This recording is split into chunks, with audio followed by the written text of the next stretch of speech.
আমি জানতাম লাবণ্য, ওই ছেলে কিছুতেই মন্দিরাকে সুখী করতে পারে না।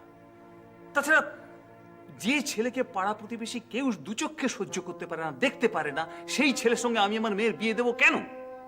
আমি কিছুতেই মন থেকে মানতে পারিনি এই বিয়ে। দেখো, ও তো আগে থেকে অনেক ভালো হয়ে গিয়েছিল।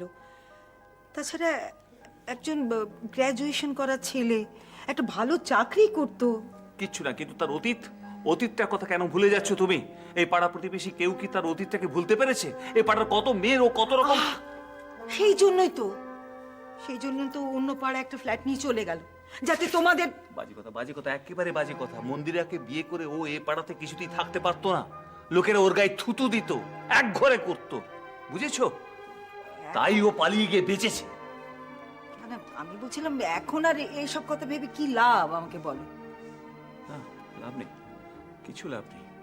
আর সেই জন্যই তো আমি বলছি, মন্দিরা যত তাড়াতাড়ি ওই ডিভোর্স পেপারটাতে সই করে দিকে, ওই জঞ্জাল থেকে মুক্ত হোক, তাতে আমরাও বাঁচি, ও বাঁচে। শোনো, এটা মন্দিরের ব্যাপারটা ওকেই ভাবতে দাও। না না লাবণ্য, তুমি কিছুতেই বুঝে উঠতে পারছো না। আমি বলছি, মন্দিরাকে তোমাদের খুব ভালো করে বোঝানো উচিত। আচ্ছা, তুমি কি ভেবেছোটা কি? ভেবেছো যে রুচিরা যা বলছে সেই মতো প্রচুর টাকা খোরপোশ আদায় করে তারপরে ডিভোর্স পেপারে সই করবে? ও কি টাকা দিতে পারবে কোনোদিন? কতটুকুই বা টাকা আছে ওর? কদিনই বা চাকরি করেছে যে পয়সা জমাবে? এদিকে পাড়া শুদ্ধ সবাইকে বলে বেরিয়েছে যে হাসপাতালে চিকিৎসা করতে গিয়ে ও নাকি একেবারে সর্বশান্ত হয়ে গেছে। ঠিক আছে, এটা তো মন্দিরের ব্যাপার, তো ডিসিশনটা মন্দিরাকেই নিতে দাও। আচ্ছা, মা বাবা হিসেবে আমরা কি কোনো ডিসিশন নিতে পারি না? আচ্ছা, মা বাবা হিসেবে আচ্ছা কোন কর্তব্যটা করেছি ওর উপর আমরা, যার ওর ভবিষ্যতের চিন্তা করছি? এই তো সেদিন হসপিটালে শুয়ে শুয়ে ওই মৃত্যুর দিন গুনছিল, তখন কি করতে পেরেছি আমরা, বলো? কি করেছি আমরা? আমি তো বলেইছি যে জীবনে সবচেয়ে বড় ভুল আমি একটা করেইছি, কিন্তু সেই ভুলের কি কোনো মাপ নেই? সেই ভুলকে আমি কখনো সংশোধন করতে পারবো না? আমরা কি চাইতে পারি না যে মন্দিরা আবার ফিরে আসুক, আমাদের সঙ্গে একসঙ্গে আবার নতুন করে জীবন শুরু করুক? এটা কি আমরা চাইতে পারি না? দেখো, সেটা তো মন্দিরার ইচ্ছা, কিন্তু দাদার ইচ্ছে যে মন্দিরা দাদার কাছেই থাকুক। তোমার কাছে তো তোমার ছোট মেয়ে রইল, তুমি তার ভবিষ্যতের কথা ভাবো। কিন্তু আমার একটা আকাঙ্ক্ষা মন্দিরা সম্পর্কে, যদি কোনোদিন ও রঞ্জনকে খুঁজে পায়, তাহলে যেন রঞ্জনকে ও বিয়ে। ছেলেটা বড় বেশি ভালোবেসেছে ওকে। রঞ্জন? কেন, রঞ্জনকে কি খুঁজে পাওয়া যাচ্ছে না? কোথায় গেছে সে? আরে না না, তো অসুবিধার কি আছে? তুমি তো বলেছিলে তুমি আসতে একটু দেরি হবে। আচ্ছা, আজকে কি হেমপ্রভা দেবীর ডায়ালিসিস আছে? হ্যাঁ, কাগজপত্র সব কালকেই রেডি করে রেখেছি, এখন ওনাকে গিয়েই নিয়ে যাব। বেশ। তাছাড়া কাল রাত্রে আমি হেমপ্রভা দেবীর সঙ্গে কথাও বলে এসেছি। উনি বলেছেন আপনি যেন ওনার সঙ্গে একবার দেখা করেন। কেন, আবার কিছু অসুবিধা হলো নাকি? না না, অসুবিধার কিছু নেই। আসলে স্যারের কথা উনি খুব বলছিলেন।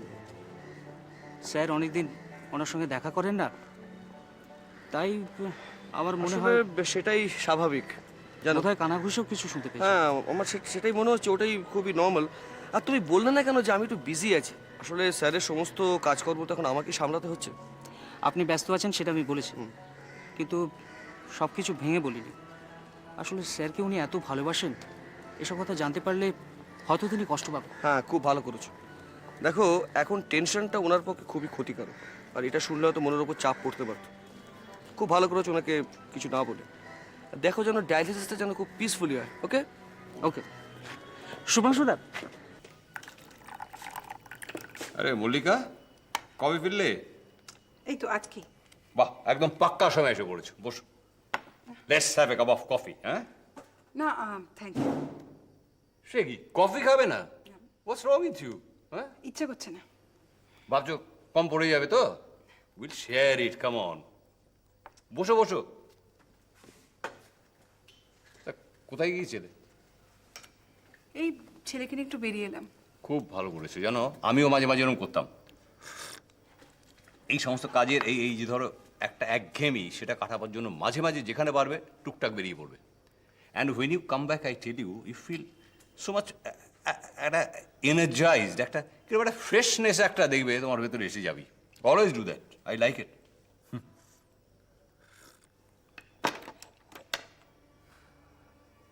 কি ব্যাপার Mallika? You seem to be very much worried. What makes you upset? এসব কি শুনছি স্যার? ডক্টর রায়ের এগেন্স্ট এসব কি শুনছি? ওনার নেগলিজেন্সে একজন পেশেন্ট মারা গেছে, এটা আমাদের বিশ্বাস করতে হবে? আপনি নিজেই বলুন স্যার। আর পুরো ব্যাপারটা নিয়ে এত দূর জল গড়িয়ে গেল আর আপনারা কেউ কিছু করতে পারলেন না। আপনারা তো ডক্টর রায়কে আমার থেকে বেশি দিন ধরে চেনেন, আপনারা বলুন ওর নেগলিজেন্সে কোনো পেশেন্ট মারা যেতে পারে? আরে আরে, তুমি তো কি ভীষণ রেগে গেছো, হ্যাঁ? Come on, cool down. Cool down. Don't lose your cool. এরপরেও কি ঠান্ডা থাকা সম্ভব? আমরা ওনাকে দেখে ওনার সঙ্গে কাজ করে শিখেছি যে একজন ডাক্তারের প্রতি মুহূর্তে কতটা কেয়ারফুল হওয়ার কথা, কতটা অ্যাটেন্টিভ হওয়ার কথা একজন পেশেন্টের প্রতি। আর সেই ডাক্তারের বিরুদ্ধে negligence, this is just too much.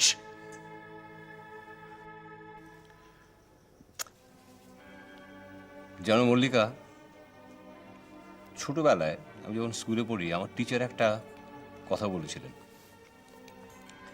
The moment you lose your cool you lose the battle. সারা জীবন যেন অনেক ক্ষেত্রে এই কথাটার ওয়ার্থটা যে কি আমি কিন্তু অনুভব করেছি। কিন্তু স্যার, আগে আমার কথাটা শোনো। ইউ আর রাইট যে অলোক মিত্রের মৃত্যুটা নিয়ে এত জল ঘোলা হচ্ছে কেন, কিন্তু তার থেকেও মিস্টিরিয়াস ব্যাপার হচ্ছে যে অলোক মিত্র মারা গেল কেন, what is the reason behind it. ধরো আমি নিশ্চিত, আর শুধু আমি কেন, doctor Banerjee, doctor Sen, mister Dutta, we are convinced যে ডক্টর নক্ষত্র রায়ের কিন্তু ট্রিটমেন্টে কোনো ভুল ছিল না। In spite of that, Alok মিত্র মারা গেল। Why? Where lies the mystery? রহস্যটা কোথায়? রহস্য? রহস্য। There is a mystery behind it. And I sincerely believe, জানো, that is going to be revealed very soon. আপনি এসব কি বলছেন? আমি ঠিকই বলছি, তোমাকে আমি বলছি। দেখো, আসলে কি জানো, সত্য কোনোদিন চাপা থাকে না। কেউ কোনোদিন কষ্ট করেও সত্যকে চাপা দিয়ে রাখতে পারেনি মল্লিকা। যে যতই চেষ্টা করুক, সত্য কিন্তু বেরোবেই। I am convinced about it. Nobody can stop it from coming out. কিন্তু যদি না বেরোয়, যদি এক্সপোজ না হয়, বা যদি হয়ও সে তো অনেক দিন লেগে যাবে। তার মধ্যে ডক্টর রয়ের মতো একজন ডাক্তার। আমি তো তোমাকে বলছি, it is going to be revealed very soon. Please have patience. আমি বুঝতে পারছি না আপনি কিসের বেসিসে এই কথাগুলো বলছেন। আই ফ্র্যাঙ্কলি ক্যান কিসের বেসিসে? From my conviction I am saying this. From my conviction, আমার বিশ্বাসের থেকে।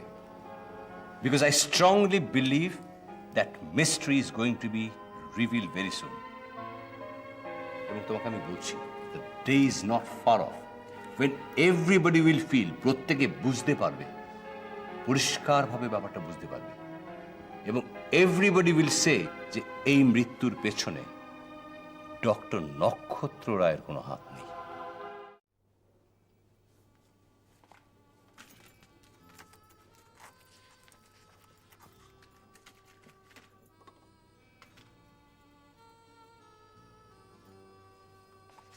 এই না, ওষুধটা খেয়ে না।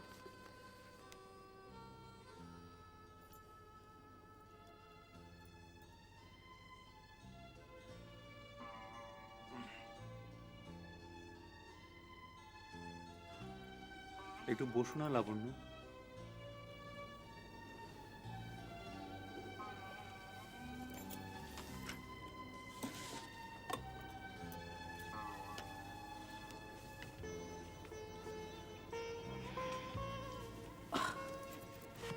বলো, কি বলবে বলো। না, কিছু বলার জন্য তোমাকে ডাকিনি। সারাদিন তো নানান রকম কাজকর্মে ব্যস্ত থাকো, একটু না আমি বসেই রইলি। আসলে কি জানো, আমার ভাল লাগছে না। দিনরাত এই বাড়িতে শুয়ে বসে থাকাটা বড্ড বোরিং। ভাবছি এই সোমবারই আমি অফিসে জয়েন করি। না না, সে কি কথা? তোমাকে এখন 1 মাস রেস্ট নিতে হবে। 1 মাস? বাপরে, এই 10 দিনই আমি একেবারে হাঁপিয়ে উঠেছি, আরো এতগুলো দিন? কি মুশকিল, শরীরকে ঠিক রাখতে গেলে তো রেস্ট নিতেই হবে। তাছাড়া তো তুমি বই পড়তে ভালোবাসো, সারাদিন বই পড়ো, কেউ বারণ করবে না। তুত, আর বই ভাল লাগছে না, আসলে মনই বসাতে পারছি না আমি। ঠিক আছে ঠিক আছে, এক কাজ করো, বই না পড়তে ভাল লাগে তুমি টিভি দেখো, নিউজ পেপার পড়ো, তুমি রেডিও চালিয়ে এফএম শোনো। না, ভাল লাগে না, ভাল লাগে না, কিচ্ছু ভাল লাগে না। আসলে রোজকার অভ্যেস মতো প্রত্যেকদিন না বাইরে বেরোতে পারলে, বাইরে ট্রাম বাস, লোকজনের ভিড়, প্রত্যেকের ব্যস্ততা, অফিসের এত কাজের চাপ, এই সব কিছুর মধ্যে যতক্ষণ আমি ফিরে যেতে পারছি ততক্ষণ আমার এরকমই চলবে। আমার নিজেকে কিরকম কিরকম অকর্মণ্য, রিজেক্টেড বলে মনে হচ্ছে। ভাল লাগছে না। শোনো, রুচি যদি ঠিক সময় মতো ডাক্তার না ডাকতো তাহলে কি হতো বলো তো? ডাক্তার তো বললেন সময় মতো ডাক্তার এসেছিল বলেই তুমি একটা বড় স্ট্রোকের হাত থেকে বেঁচে গেছো। হ্যাঁ গো, তোমাকে তো এখন বিশ্রাম নিতেই হবে। বেশ, তুমি যখন বলছো তখন তাই।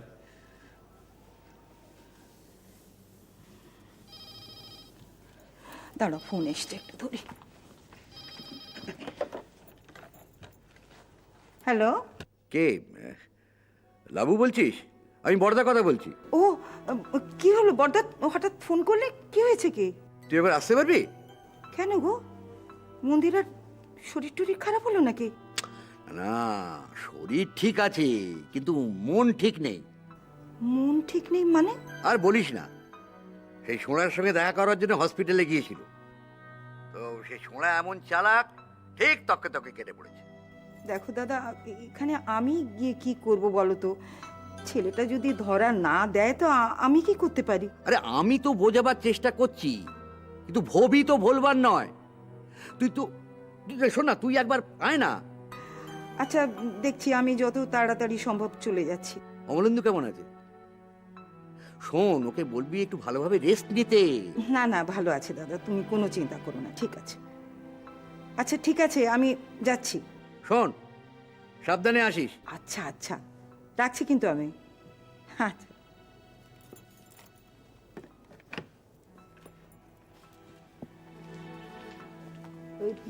না না, অত চিন্তা করার কিছু নেই, দাদা একটু ফোন করেছিল আমাকে। কেন, কি না, হয়েছে? মন্দিরার কিচ্ছু হয়নি, ভালো আছে, একটু অন্য দরকার আছে।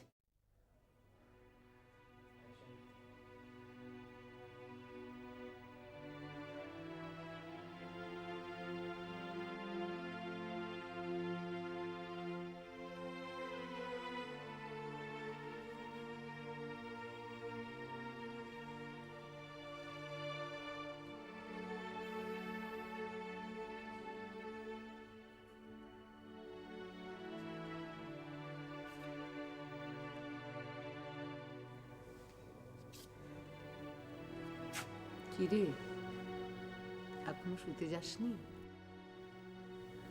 অনেক রাত হলো যে।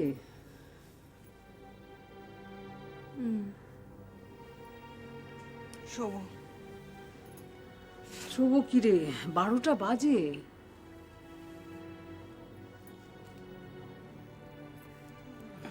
তুমি শুয়ে পড়ো না। শুয়ে তো পড়েছিলাম রে, তুই জেগে আছিস দেখে আবার উঠে আসলাম। যাচ্ছি আমি, তুমি যাও।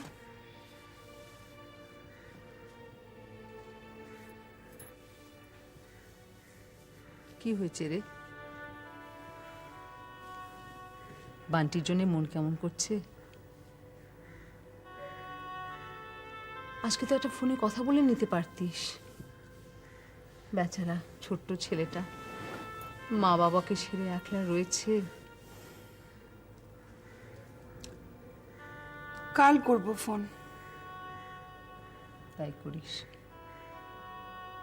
ও বেচারি একটু সান্ত্বনা পাবে। যাক, তাড়াতাড়ি শুয়ে পড় বাবা, কালকে উঠে আবার হসপিটালে ছুটতে হবে। শুয়ে পড়। হসপিটাল ছেড়ে দেবো ভাবছি। সে কি রে, ছেড়ে দিবি?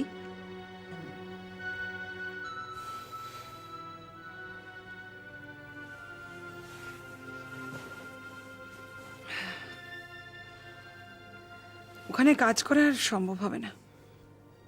কেন, কি হয়েছে কি? তুই এত বছর ধরে এখানে কাজ করছিস, কই কোনো দিন তো ছেড়ে দেবার কথা বলিসনি। আচ্ছা, তোর কাকা তোকে কত দিন ধরে নার্সিং হোমে জয়েন করতে বলেছিল, কই সে কথায় তো কান দিলিই না। কেন দেব? আমি ডাক্তারিটা পাশ করার আগে পর্যন্ত একবারও খোঁজখবর নিয়েছে আমাদের? সেটাই তো জগতের নিয়ম। সমানে সমানে না হলে বন্ধু বল, আত্মীয় স্বজন বল, কেউ পাত্তা দেয় না। অবশ্য না জয়েন করে তুই ভালোই করেছিস। আত্মীয় স্বজনদের সঙ্গে প্রফেশনাল সম্পর্ক রাখাটা ভালো নয়। কিন্তু এই হাসপাতালটা ছেড়ে দেবার কথা তুই কেন ভাবছিস কেন?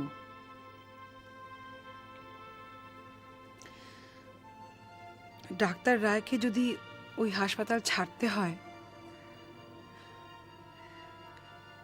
ওটাকে হাসপাতাল বলেই মনে হবে না।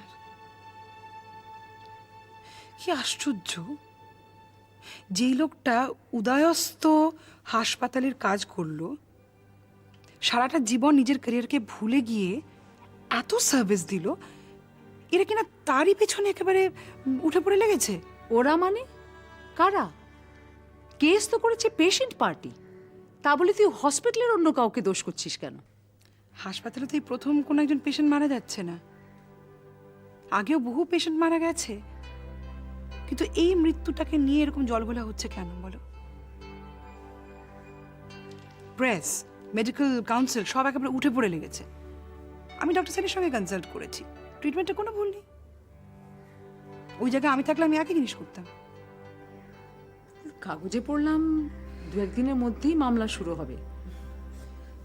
মামলার তো একটা প্রহসন, রায় তো ঠিক করা হয়ে গেছে। কি করবে কি ওরা ডক্টর রয়কে? কি আবার করবে? ডাক্তারি লাইসেন্স কেড়ে নেবে, সাসপেন্ড করবে। একটা সত্যিকারের ভালো ডাক্তারের কাছ থেকে তার ছুরি কাঁচি কেড়ে নিয়ে তাকে একটা মিজারেবল লাইফের মধ্যে ঠেলে দেবে, প্রচুর পেশেন্টকে ডিপ্রাইভ করবে, এছাড়া আর কি করবে? শোন, আমি একটা কথা বলি, কেউ যখন কিছু বলছে না তখন তুই আর এর মধ্যে বেশি কথা বলতে যাস না। দেখছিস তো ডক্টর রয়ের মতন এরকম একটা লোককে যদি এই অবস্থায় ফেলতে পারে, তো সেখানে তুই কি করবি? আর কিছু করতে না পারি, ওই হাসপাতালে আমি আর কোনোদিন পা রাখবো না। এটা ডাক্তার হিসেবে আমার প্রতিবাদ। আমি শুধু অপেক্ষা করছি মামলার রায় শুনবার জন্য। যেই শুনবো যে ডাক্তার রায়কে হাসপাতাল থেকে তাড়িয়ে দেওয়া হয়েছে, আমি ওই হাসপাতালে আর ঢুকবো না। That is my protest.